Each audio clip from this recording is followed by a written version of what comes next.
तर खड़े हो रहे हैं। कहीं फ्लड की चुनौती, कहीं लॉकस्ट, जो बंगाल में जिसको पोंगोपा कहते हैं, पोंगोपा का कहर, कहीं ओलावृष्टि, कहीं असम में ऑयल फील्ड में आग,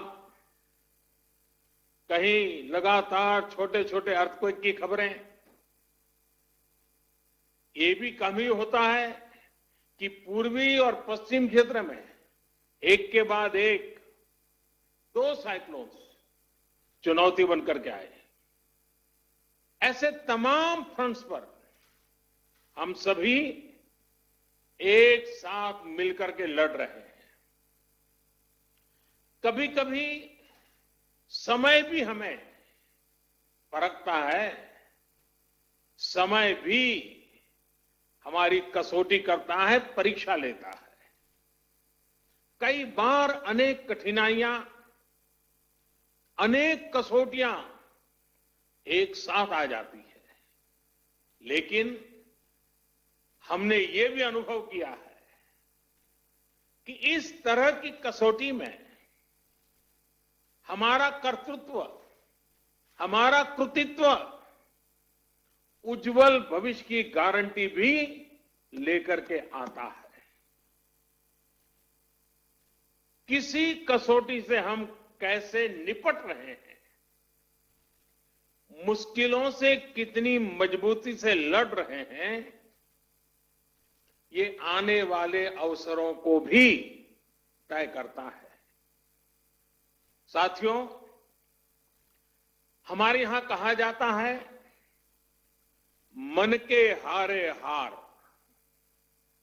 मन के हारे हार, मन के जीते जीत।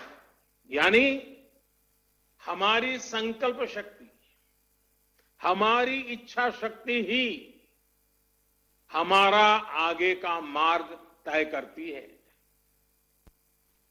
जो पहले ही हार मान लेता है, उसके सामने नए अवसर दूर दूर तक नजर नहीं आते हैं। लेकिन जो जीत के लिए निरंतर प्रयास करता है, एक दूसरे का साथ देते हुए आगे बढ़ता है, उसके सामने नए अवसर भी उतने ही ज्यादा आते हैं और अवसर भी सामने चले आते हैं। साथियों, ये हमारी एकजुटता, ये एक साथ मिलकर बड़ी से बड़ी आपदा का सामना करना, ये हमारी संकल्प शक्ति, ये हमारी इच्छा शक्ति, हमारी बहुत बड़ी स्ट्रेंथ है। एक राष्ट्र के रूप में हमारी बहुत बड़ी ताकत है। मुसीबत की दवाई, मुसीबत की एक ही दवाई है, मुसीबत की दवाई मजबूती है। मुश्किल समय ने हर बार भारत के डिटर्मिनेशन को अधिक स्ट्रेंथन किया है। एक नेशन के रूप में देशवासियों के रिजॉल्व को ऊर्जा दी है, संकल्प को शक्ति दी है। यही भावनाएं आज आईसीसी के आपके मेंबर के चेहरे पर भी और देशवासियों के चेहरे पर भी मैं देख सकता हूं, मैं पढ़ सकता हूं। करोड़ों देशवासियों के प्रयासों में मैं एक नई आशा देख सकता हूं, नया विश्वास देख सकता हूं। कोरोना का संकट पूरी दुनिया में बना हुआ है, पूरी दुनिया इससे लड़ रही है। कोरोना वॉरियर्स के साथ हमारा देश इस लड़ाई में जरा भी पीछे नहीं है। लेकिन इन सब के बीच हर देशवासी अब इस संकल्प से भी भरा हुआ है इस आपदा को अवसर में परिवर्तित करना है। इससे हमें देश का बहुत बड़ा टर्निंग पॉइंट भी बना रहा है। ये टर्निंग पॉइंट क्या है? आत्मनिर्भर भारत, सेल्फ रिलायंट इंडिया। आत्मनिर्भरता का, सेल्फ रिलायंस का ये भाव बरसों से हर भारतीय ने एक एस्पिरेशन की तरह जिया है। लेकिन फिर भी एक बड़ा काश हर भारतीय के मन में रहा है, मस्तिष्क में रहा है। ये काश क्या है? काश हम मेडिकल इक्विपमेंट के क्षेत्र में आत्मनिर्भर होते। काश हम डिफेंस मैन्युफैक्चरिंग में आत्मनिर्भर होते। काश हम कोल और मिनरल्स के सेक्टर में आत्मनिर्भर होते। काश हम एडिबल ऑयल में, फर्टिलाइजर्स के क्षेत्र में आत्मनिर्भर होते। काश हम इलेक्ट्रॉनिक मैन्युफैक्चरिंग में आत्मनिर्भर होते। काश हम सोलर पैनल्स, बैटरीज और चिप मैन्युफैक्चरिंग में आत्मनिर्भर होते। काश हम एविएशन सेक्टर में भी आत्मनिर्भर होते। ऐसे कितने सारे काश, अनगिनत काश हमेशा से हर भारतीय को झकझोरते रहे हैं। साथियों, एक बहुत बड़ी वजह रही है कि बीते 5-6 वर्षों में देश की नीति और रीति में भारत की आत्मनिर्भरता का लक्ष्य सर्वोपरि रहा है। अब कोरोना क्राइसिस ने हमें इसकी गति और तेज करने का सबक दिया है। इसी सबक से निकला है आत्मनिर्भर भारत अभियान। साथियों, हम देखते हैं परिवार में भी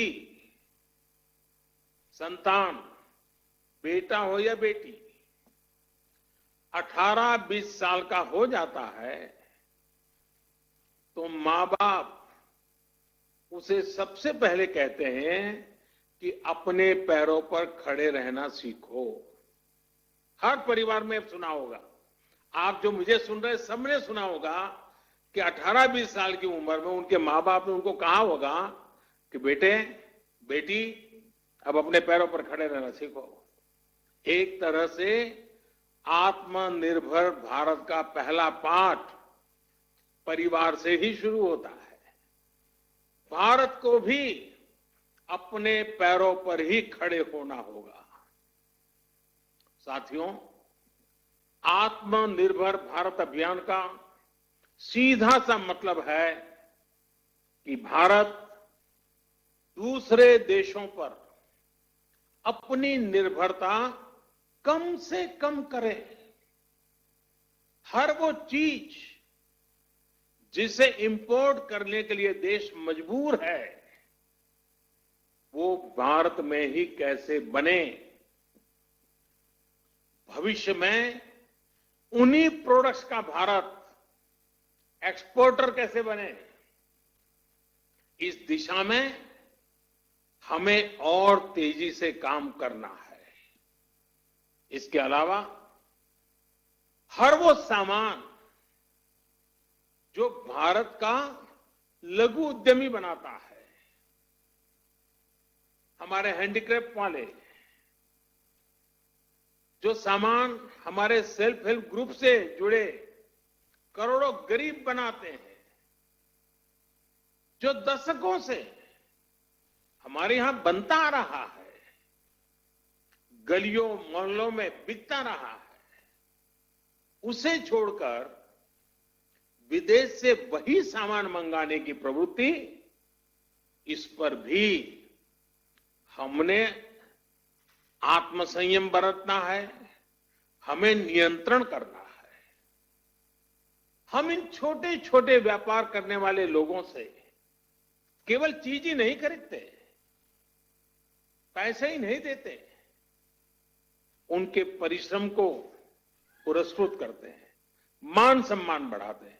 कभी सोचना, आप मर्सिडीज गाड़ी लेकर के जा रहे हैं और फुटपाथ पर छोटी चीज बेचने वाले की चीज आपने उतर करके खरीदी, वो पैसे नहीं गिनेगा, वो उसकी छाती फूल जाएगी। देखिए, मर्सिडीज गाड़ी वाला भी फुटपाथ पर मैं भले बैठा हूं, लेकिन उतर करके मेरे से सामान खरीद रखा है, उसकी जिंदगी को एक ताकत मिलती, उसको सम्मान मिलता है। हमें इस बात का अंदाजा भी नहीं होता कि इससे उनके दिल पर कितना प्रभाव पड़ता है, वो कितना गर्व महसूस करता है। इसलिए अब अपने लोकल के लिए वोकल होने का समय है। हर गांव, हर कस्बे, हर जिले, हर प्रदेश, पूरे देश को आत्मनिर्भर करने का समय है। साथियों, सालों पहले, दशकों पहले स्वामी विवेकानंद जी ने एक पत्र लिखा था। उस पत्र में उन्होंने लिखा था, the simplest method to be work upon at present is to induce Indians to use their own produce and get markets for Indian artware in other countries. Swami Vivekananda ji का बताया ये मार्ग पोस्ट कोविड वर्ल्ड में भारत की प्रेरणा है।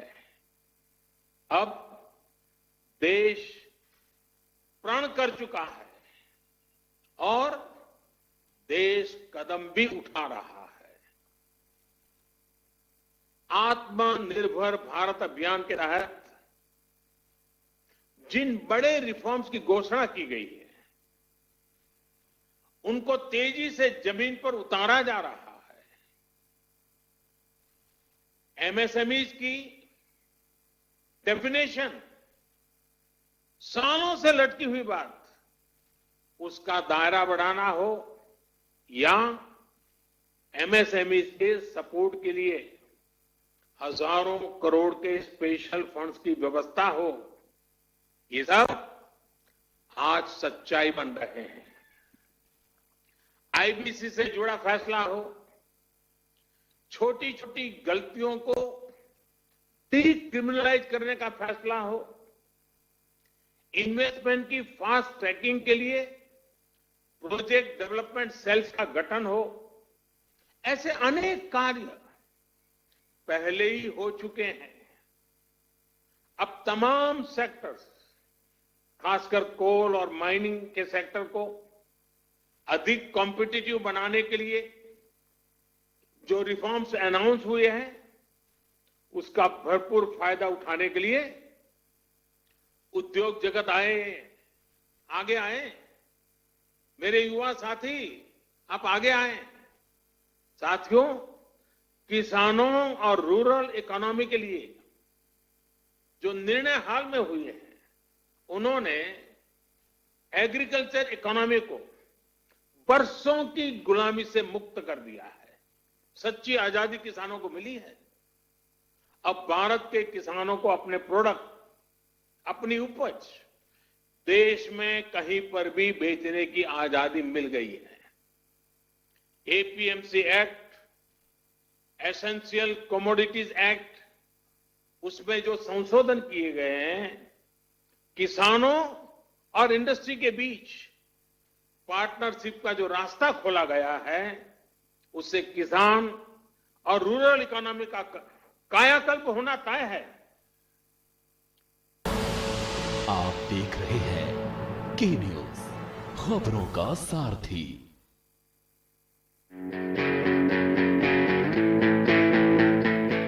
Online admissions in CMS for nursery to class 9 and provisional admission in class 11 are open at www.cmseducation.org. Online classes in CMS from class 9 to 12 will continue till government reopens schools. Online CMS summer camp nursery to class 8 will run until 30th of June, and from 1st of July 2020 regular online classes from nursery to 12th will continue till government reopens schools. Mount Litra Z School, Unnao, #1 in academics, #1 in sports, best teachers, best result, smart classroom, best transport facility, world class infrastructure के साथ Mount Litra Z School, Unnao. आप देख रहे हैं के news, खबरों का सारथी।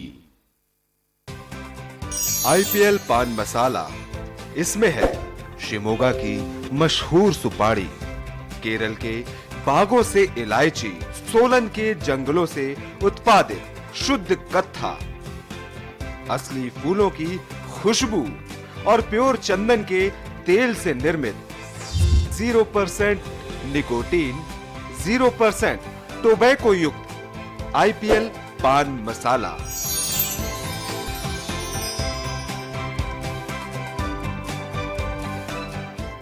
खुदी को आजमाया है तो ये अंदाज आया है, खुदी को आजमाया है तो ये अंदाज आया है।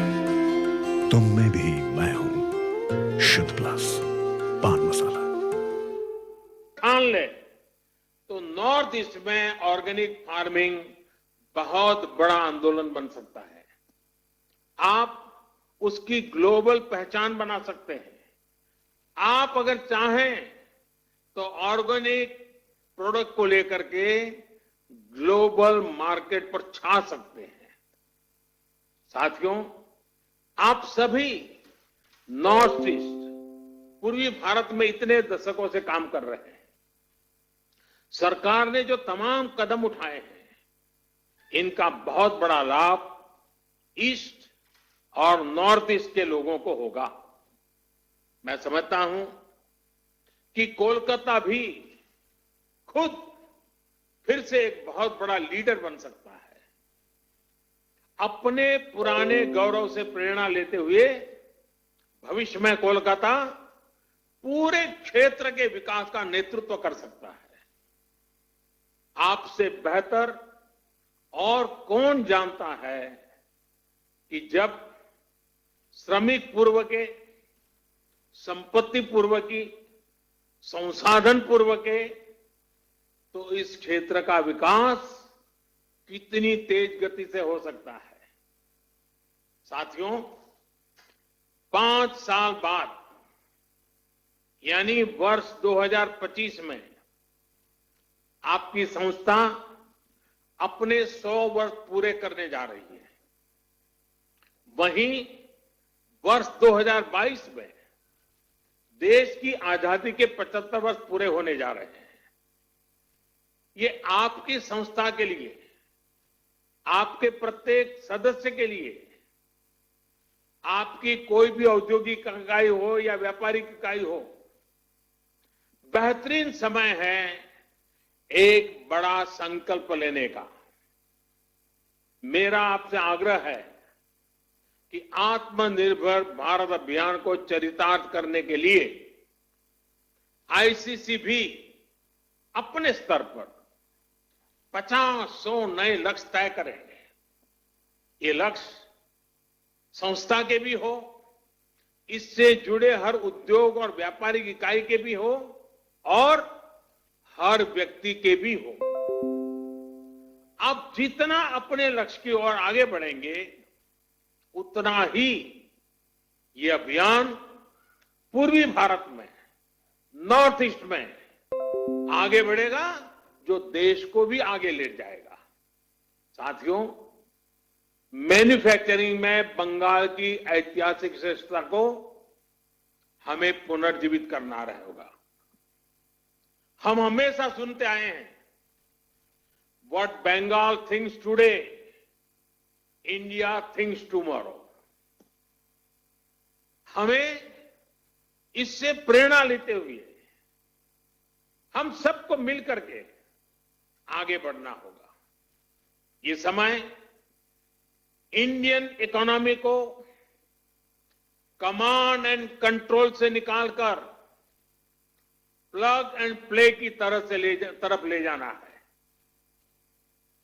ये समय कंजर्वेटिव अप्रोच का नहीं है, बल्कि आगे बढ़कर बोल्ड डिसीजंस का है, बोल्ड इन्वेस्टमेंट्स का है। ये समय भारत में एक globally competitive domestic supply chain तैयार करने का है। इसके लिए उद्योग जगत को अपनी मौजूदा सप्लाई चेन के सभी स्टेक होल्डर्स को संकट से निकालने में मदद भी करनी है और वैल्यू एडिशन में उनकी हैंड होल्डिंग भी करनी है। साथियों, आत्मनिर्भर भारत अभियान में आगे बढ़ते हुए, कोरोना काल से संघर्ष करते हुए, आज आपने इस एजीएम में जो पीपल, प्लेनेट एंड प्रॉफिट का विषय उठाया गया है, वो भी बहुत महत्वपूर्ण है। कुछ लोगों को लगता है कि ये तीनों एक दूसरे के ऑपोजिट है, विरोधाभासी है, लेकिन ऐसा नहीं है। पीपल, प्लेनेट एंड प्रॉफिट एक दूसरे से इंटरलिंक है। ये तीनों एक साथ फ्लरिश कर सकते हैं, को एग्जिस्ट कर सकते हैं। मैं आपको कुछ उदाहरण देकर समझाता हूं। जैसे भारत में हमने एलईडी बल्ब का एक बहुत बड़ा अभियान चलाया। अब ये एलईडी बल्ब अपने आप में एक बड़ा प्रेरक उदाहरण है। 5-6 वर्ष पहले एक एलईडी बल्ब 350 रुपये से भी ज्यादा में मिलता था। आज वही बल्ब 50 रुपये तक में मिल जाता है। आप सोचिए, कीमत कम होने से देश भर में करोड़ों करोड़ों की संख्या में एलईडी बल्ब घर घर पहुंचे हैं, स्ट्रीट लाइट्स में लग रहे हैं। ये क्वांटिटी इतनी बड़ी है कि इससे उत्पादन की लागत कम हुई है और प्रॉफिट भी बढ़ा है। इससे लाभ किसको मिला है? पीपल को, आम देशवासी को, जिसका बिजली का बिल कम हुआ है। एक मोटा मोटा अंदाज में लगा सकता हूं, आज प्रतिवर्ष एवरी ईयर देशवासियों के करीब करीब 19,000 करोड़ रुपए बिजली के बिल में एलईडी की वजह से बच रहे हैं। 19,000 करोड़ रुपए आपके जेब में बचना, ये बचत गरीब को हुई है, ये बचत देश के मध्यम वर्ग को हुई है और लगातार होने वाली है। इसका लाभ प्लेनेट को भी हुआ है। सरकारी एजेंसियों ने जितने एलईडी बल्ब कम कीमत पर बेचे हैं, अकेले उससे ही हर साल करीब करीब 4 करोड़ टन कार्बन डाइऑक्साइड का एमिशन कम हुआ है। यानी प्रॉफिट दोनों को है, दोनों के लिए विन विन सिचुएशन है। उत्पादक भी कमाता है, विक्रेता भी कमाता है और खरीदार भी कमाता है, और प्लेनेट का तो भला हुआ ही हुआ है। अगर आप सरकार की अन्य योजनाओं और फैसलों को भी देखें तो बीते 5-6 वर्षों में पीपल, प्लेनेट एंड प्रॉफिट का ये कंसेप्ट जमीन पर और मजबूत हुआ है। अब जैसे अभी आपने भी देखा है कि कैसे सरकार का बहुत ज्यादा जोर इनलैंड वाटरवेज पर है। हल्दिया से बनारस तक तो वाटरवे चालू हो चुका है। आपसे जुड़ने में आनंद भी आता है। अब वो चालू भी हो चुका है। अब नॉर्थ ईस्ट में भी वाटरवेज बढ़ाया जा रहा है। इन वाटरवेज से पीपल का फायदा है, क्योंकि इससे लॉजिस्टिक्स का खर्च कम होता है। इन वाटरवेज से प्लेनेट का भी फायदा है, क्योंकि इससे ईंधन कम जलता है। और हमें ये भी नहीं भूलना चाहिए कि ये पेट्रोल डीजल के इंपोर्ट को कम करेगा, रोड पर ट्रैफिक कम करेगा। प्रधानमंत्री नरेंद्र मोदी को सुन रहे थे हम। आईसीसी के 95वें एनुअल डे के कार्यक्रम को संबोधित कर रहे थे पीएम मोदी, और उन्होंने एक अच्छी बात कही कि मन की